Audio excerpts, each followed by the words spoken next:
This is a Flying Cow production.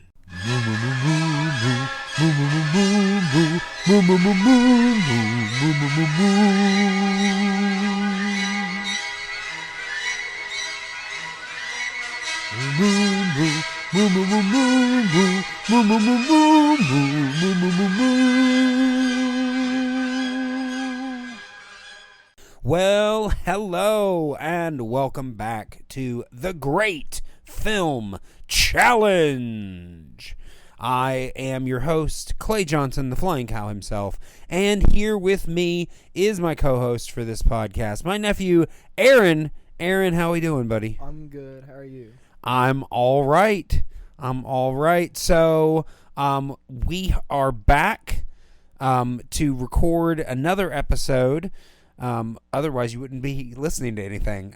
But yeah, we're back to record an episode for this next one, and the wheel landed on the film No Country for Old Men, which is a film from 2007 directed by Joel and Ethan Coen, the Coen Brothers as they're known collectively.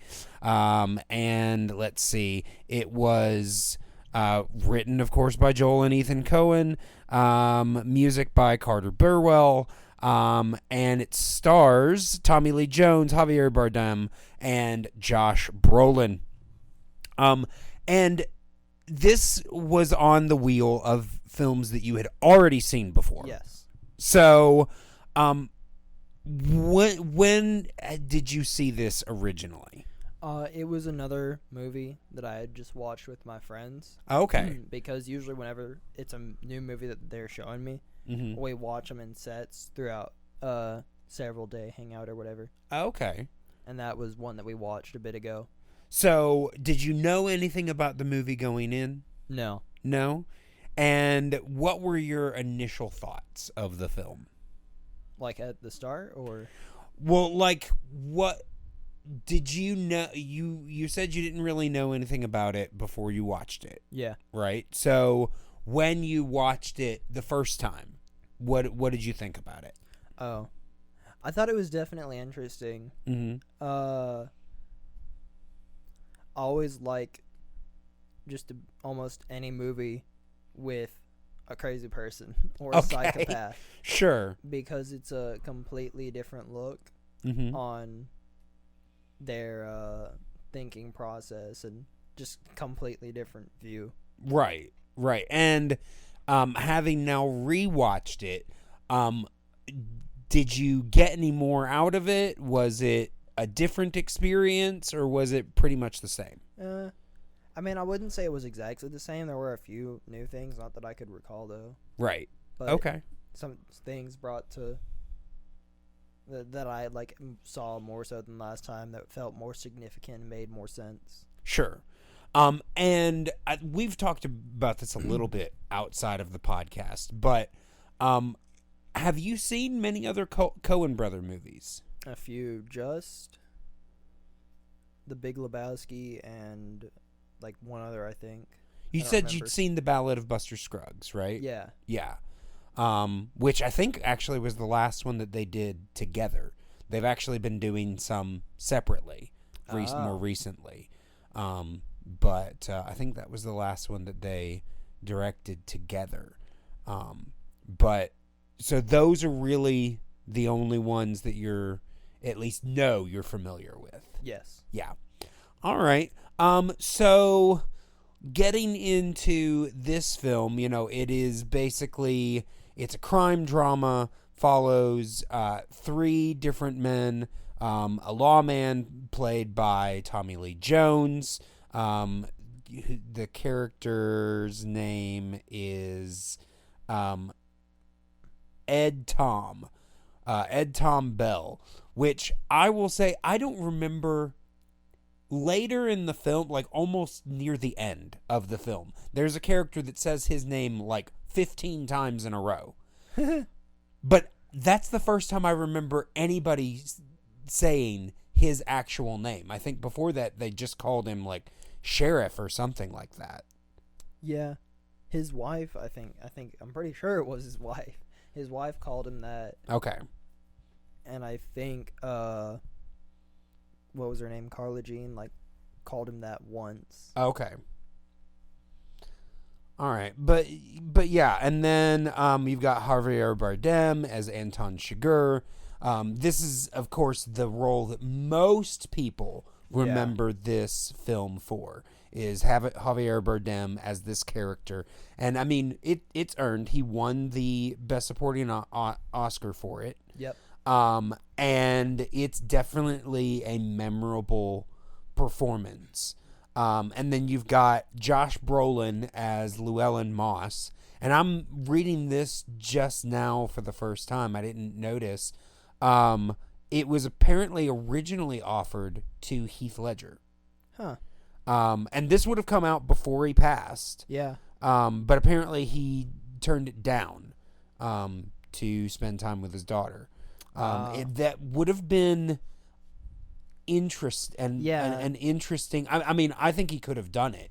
He definitely would have brought something different to the role. Oh yeah, for sure. You know, Ledger was always kind of a soulful actor. And I will say, I do think that Brolin brings an interesting feeling to the role. Yeah. But I can't help but feel that if it had been played by Heath Ledger, that we would have felt a little bit more for him. You know, because, you know, we talked about it as we were watching the movie, that Brolin came across as not a bad guy, but also not the best guy. Yeah. You know, like kind of immoral, but not really. But he definitely had like his line, and he also had, you know, I mean, the whole thing kicks off. He ends up in all of this trouble mostly because he decides to go bring water to a guy that's probably dead. Yeah, you go back to him 8 hours later. Oh yeah, no, he's not gonna bleed out and die. But that seemed out of character for what we had seen previously, because you know, we saw this guy, you know, go and get this money and just pump this guy for information while the whole time he's just saying water, water, water. And now all of a sudden, like you said, 8 to 12 hours later, he's like, oh, I gotta go bring him water. Like, a little late. Yeah. I think he's probably dead. But yeah. So what were your overall thoughts of kind of the performances in this film? I honestly really liked the performances. Yeah. I think what was Javier's last name? Javier Bardem. Bardem? Yeah. Hey, I think he did amazing. Sure. Really into character and extremely convincing. Of course, like, they're all actors, but more just how it should be. Yeah. As you're playing a character. You know, I will say on this viewing, the character that I found the most interesting was Tommy Lee Jones' character. Because, I mean, he just was so convincingly, like, just over it and run down and tired, and I understood. I don't think I realized, we talked about this when we were watching it, I don't think I realized the first time I saw it that it was set in around 1980. And so, you know, we're in, you know, an earlier time, and there's definitely already a feeling of things are changing for the worse, and you know, people are worse than they ever were, and kind of thing like that, which is really kind of where the title comes from, No Country for Old Men. You know, this is not a place for the faint of heart, kind of thing. I will say, people are as bad as they've always been. We're just more aware of it. But yeah, I definitely got a lot more out of it in this viewing than I think I did previously. Yeah. It makes me want to read Cormac McCarthy's book. Sure. Now the book about it. Oh, absolutely. Just to see what all is different and what else. Because it sounds more like less that, and because most people watching the movie would probably be like, oh, it's all about Anton because he's crazy. Right. He's gonna go kill all these people. Yeah. But I think it's really more so about like what the title is insisting, that it's seeing it through the eyes of all these people learning. I do think it really is more about Tommy Lee Jones's character, even though I think he's actually the last one introduced. Yeah, I think but so. It's I mean, you know, like I said, Javier Bardem won Best Supporting.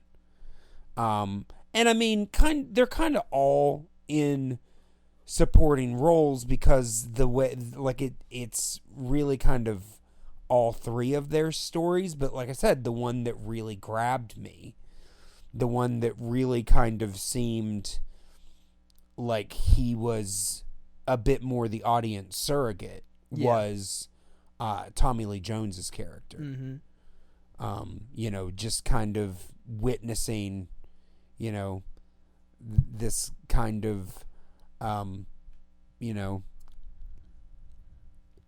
this evil that he's just not equipped for. Yeah.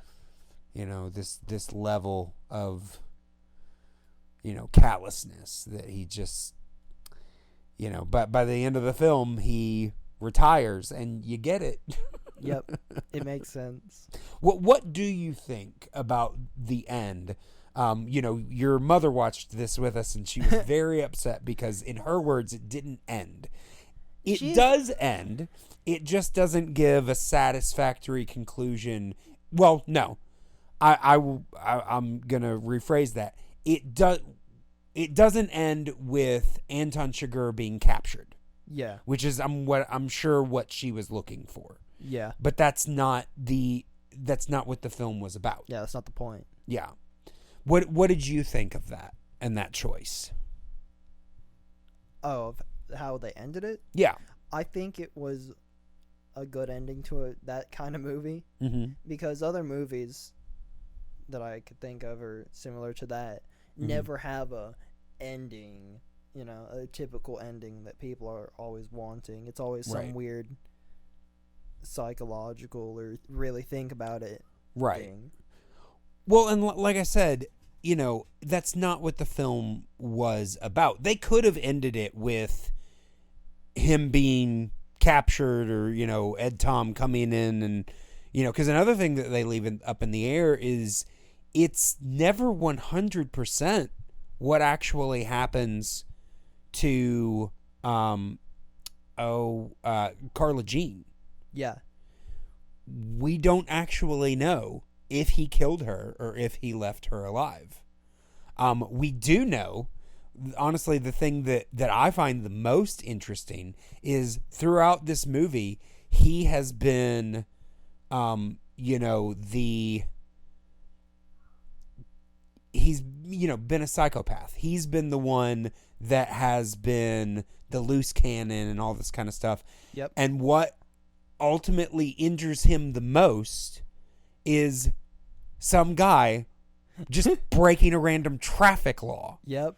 You know, like that's what takes it. I mean, it doesn't take him down, but it does kind of leave him the most vulnerable. Yeah. You know, is just getting hit by some guy who, like I said, was breaking the law. He hit him when Anton had a green light and he had a red. So, you know, it's like that's a very interesting thing to think about as well. Yeah, and if you look at it, I think it looks like the guy who hit him is dead. Yeah, it does. He's laid back in his chair, nothing. Yeah, and no movement or anything. Smashed. Yeah, no, it definitely does kind of make it look that way. But one other thing that I do want to say, you know, I don't know how much more we're going to talk about, but so the woman who plays Carla Jean, Kelly MacDonald, do you know what other movie you probably know that she's from? Probably. I don't recognize her name. She is the voice of Merida in Brave. Oh. She's a Scottish actress. Oh. So, yeah. That is what most people would know her from. You wouldn't know it from this film. No. Because she hides her accent pretty well, I think. But, yeah, I thought that was I didn't interesting. guess. Yeah. Well, is there anything else that you wanted to say about this film?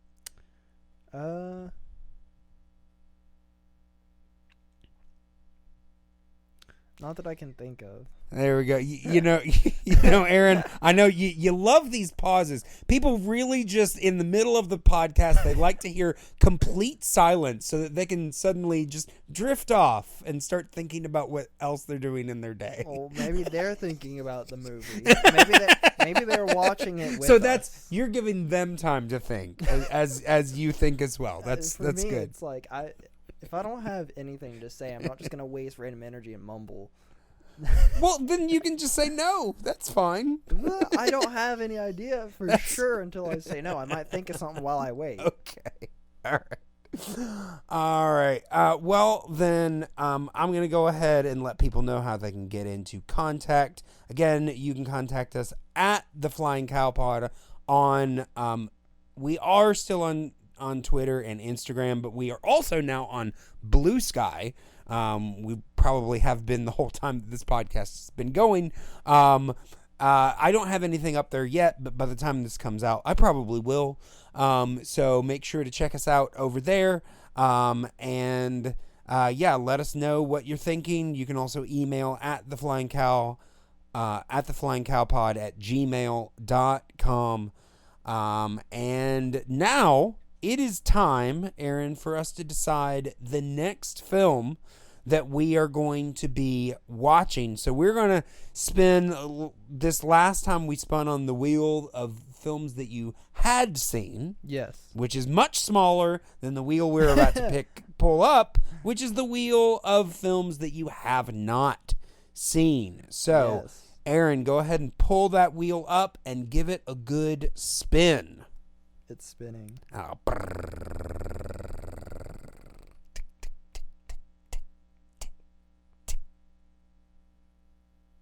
do I need to give it more ticks? Yeah. Tick, tick, tick, tick, tick, tick, tick.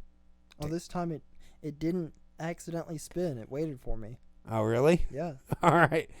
Has it landed on anything yet? Groundhog Day. Groundhog Day.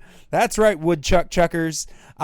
We will be watching Groundhog Day next time, and I don't know. It's possible that episode could drop around Groundhog Day. I don't know. Might be. It'll probably drop sometime in February. Yeah. that might be the closest we can get to it. But that will be fun to watch. So yes, we will look forward to that. But until that time.